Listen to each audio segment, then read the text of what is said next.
Mengapa bidadari surga mengutuk para istri? Al-Quran yang mulia sering sekali menyebutkan berbagai kenikmatan yang Allah janjikan kepada hambanya, yang mana akan diperoleh nanti di surga. Surga adalah sebuah tempat di alam akhirat yang penuh dengan keselamatan, kesejahteraan, kebahagiaan, dan kemuliaan. Di sanalah tempat segala keindahan dan kesenangan yang belum pernah kita lihat dan belum pernah kita nikmati di dunia. Karena itulah dalam surat Al-Kahfi ayat 31 dikatakan bahwa surga adalah sebaik-baiknya pahala dan merupakan tempat istirahat yang indah. Sedangkan Allah juga menegaskan dalam firman-Nya yang artinya, penghuni-penghuni surga pada hari itu paling baik tempat tinggalnya dan paling indah tempat istirahatnya. Quran Surah Al-Furqan ayat 24. Dari sepenggal firman Allah tersebut dapat disimpulkan betapa indahnya surga itu, di mana para hamba Allah yang dicintai berkumpul dan mendapat banyak kenikmatan, berbagai hidangan lezat dan menggiurkan, serta hidup kekal yang ditemani bidadari-bidadari surga. Pemirsa beriman, terkait dengan bidadari surga, sebenarnya Allah Subhanahu wa Ta'ala telah lama mempersiapkan para bidadari cantik ini yang kelak akan menemani dan menjadi istri seorang lelaki muslim. Dalam sebuah ayat Allah juga dijelaskan bahwa kecantikan bidadari surga ini tak tertandingi oleh jagat alam semesta beserta seluruh isinya. Begitu indah dan cantik wanita penduduk surga diciptakan Allah Subhanahu wa Ta'ala. Mereka diciptakan dengan bentuk dan sifat yang paling sempurna dan tidak dapat binasa. Sebagaimana firman Allah Ta'ala yang artinya, sesungguhnya kami menciptakan mereka wanita surga dengan langsung, dan kami jadikan mereka gadis-gadis perawan penuh cinta lagi sebaya umurnya. Quran Surah Al-Waqi'ah ayat 35 hingga 37. Namun, tahukah Anda apa tugas dari bidadari surga ini? Lantas mengapa bidadari surga bisa mengutuk istri di dunia?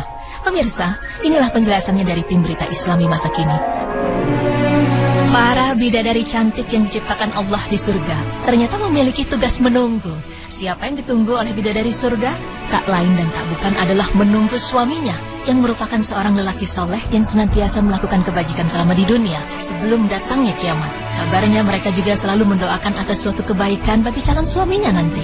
Tidak hanya mendoakan untuk calon suaminya kelak, para bidadari surga juga mendoakan para istri yang menjadi pasangan calon suaminya di dunia. Namun pemirsa, doa yang dipanjatkan oleh bidadari surga hanya berlaku bagi seorang istri yang durhaka dan selalu menyakiti hati suaminya yang taat pada Allah Subhanahu wa Ta'ala. Sebagaimana sebuah hadis dari Mu'az bin Jabal radhiyallahu anhu, Rasulullah sallallahu alaihi wasallam bersabda, jika seorang istri menyakiti suaminya di dunia, maka calon istrinya di akhirat dari kalangan bidadari akan berkata, janganlah engkau menyakitinya. Semoga Allah mencelakakanmu sebab ia hanya sementara berkumpul denganmu. Sebentar lagi ia akan berpisah dan akan kembali kepada kami. Hadis riwayat Tirmizi dan Ibnu Majah. Tersirat dari hadis tersebut, para bidadari sebenarnya memberikan nasihat sekaligus peringatan bagi para wanita untuk senantiasa menjaga hubungan baik dengan suaminya. Dan jangan sekali-kali menentang perintah baiknya, bahkan sampai tega melukai hati suami yang soleh. Lantas, apa yang harus dilakukan oleh para istri di dunia agar tidak didoakan keburukan? Pemirsa, kita tidak dapat menyalahi kodrat bahwa memang seorang wanita itu identik dengan banyak bicara. Akan tetapi, apabila telah menjadi seorang istri, maka sebaiknya jagalah lisan kita baik di depan suami maupun di depan orang lain. Karena Allah Subhanahu wa Ta'ala berfirman yang artinya, tiada suatu ucapan pun yang diucapkannya, melainkan ada di dekatnya malaikat pengawas yang selalu hadir. Quran Surah Qaf ayat 18. Mungkin banyak di antara kita, kaum istri, yang tanpa sadar mengeluarkan ucapan yang menyinggung atau melukai harga diri suami. Bahkan mungkin secara tak sengaja telah membuka aib suami kita sendiri. Patuh terhadap perintah suami, melayani suami dengan baik, sayang dengan keluarganya serta mengajarkan kebaikan kepada anak-anaknya, itulah ciri seorang istri yang solehah. Selain itu, menjadi istri yang solehah berarti kita itu telah menjadi lebih baik dari perhiasan dunia. Sebagaimana Rasulullah SAW bersabda, dunia adalah perhiasan dan sebaik-baiknya perhiasan dunia adalah istri yang solehah. Hadis riwayat Muslim. Pemirsa beriman, bidadari surga yang cantik itu memiliki tugas yaitu menunggu calon suaminya kelak. Mereka juga berdoa untuk calon suaminya dan juga berdoa untuk istri dari calon suaminya di dunia. Namun doa bidadari untuk istri hanya berlaku apabila istri menyakiti hati calon suaminya. Tetapi sebagai istri, kita jangan bersedih hati, karena itu dapat memacu kita untuk menjadi seorang istri yang baik di dunia maupun di akhirat.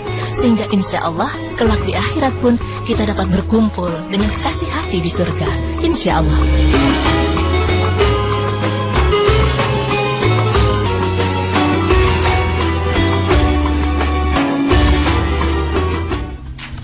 Oke. Subhanallah ya. Jadi surga itu adalah sebaik-baiknya tempat tinggal dan tempat istirahat. Di sini? Iya. Nah, boleh tahu Pak, ini harganya berapa Pak?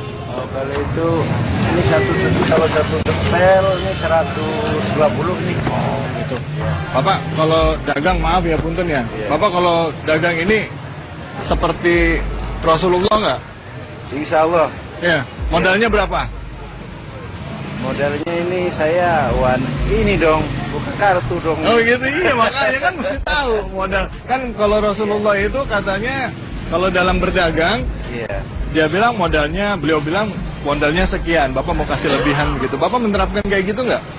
Jarang sekali. Jarang sekali? Ya, kadang-kadang ya. Kadang-kadang ya? Ya kadang-kadang. Tapi ya kebanyakan ya berdagang umumnya aja lah. Oh Yang gitu. kita Rasulullah memang minim aja. Nah, ini dia nih. Pada saat kita mengaku cinta kepada Allah, Iya. mengaku kepada cinta kepada Rasulnya, tentunya kita wajib untuk meneladani sikap beliau. Nah, seperti apa caranya? Yuk sama-sama kita simak. Ini dia beritanya. Meneladani akhlak Rasulullah Sallallahu Alaihi Wasallam.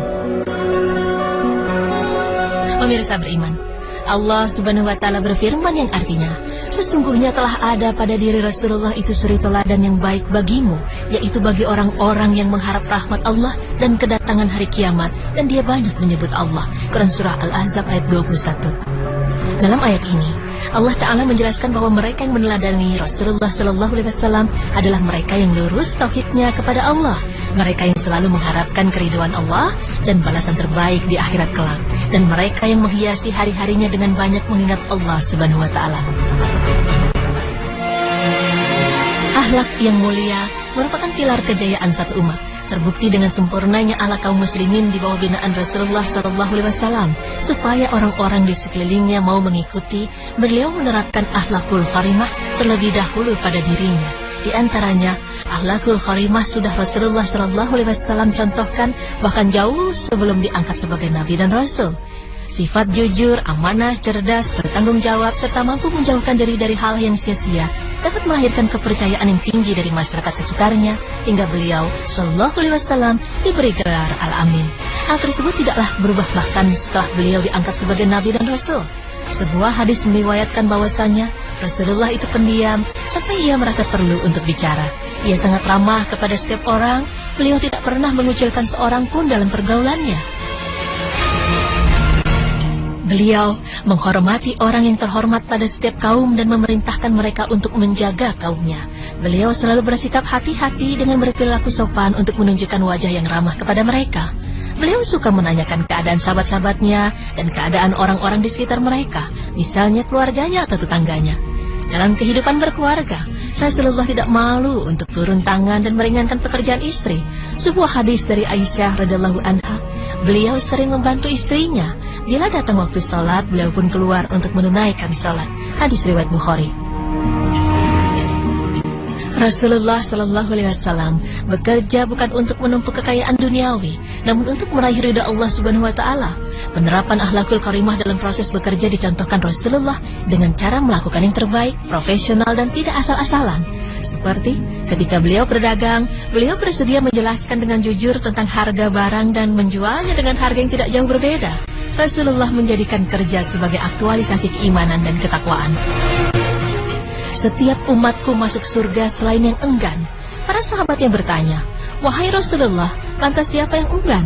Rasulullah menjawab, siapa yang taat kepadaku mengikuti aku masuk surga, dan siapa yang menyelisihi aku berarti ia enggan. Hadis riwayat Bukhari 6737. Dengan hadirnya bulan Rabiul Awal yang mana adalah bulan Rasulullah dilahirkan, ada baiknya kita semua tidak hanya sekedar merayakan. Alangkah lebih baik menjadikan bulan ini sebagai pengingat bagi kita semua akan pentingnya meneladani akhlak Rasulullah sebaik-baiknya contoh, serta menerapkannya dalam kehidupan yang kita jalani.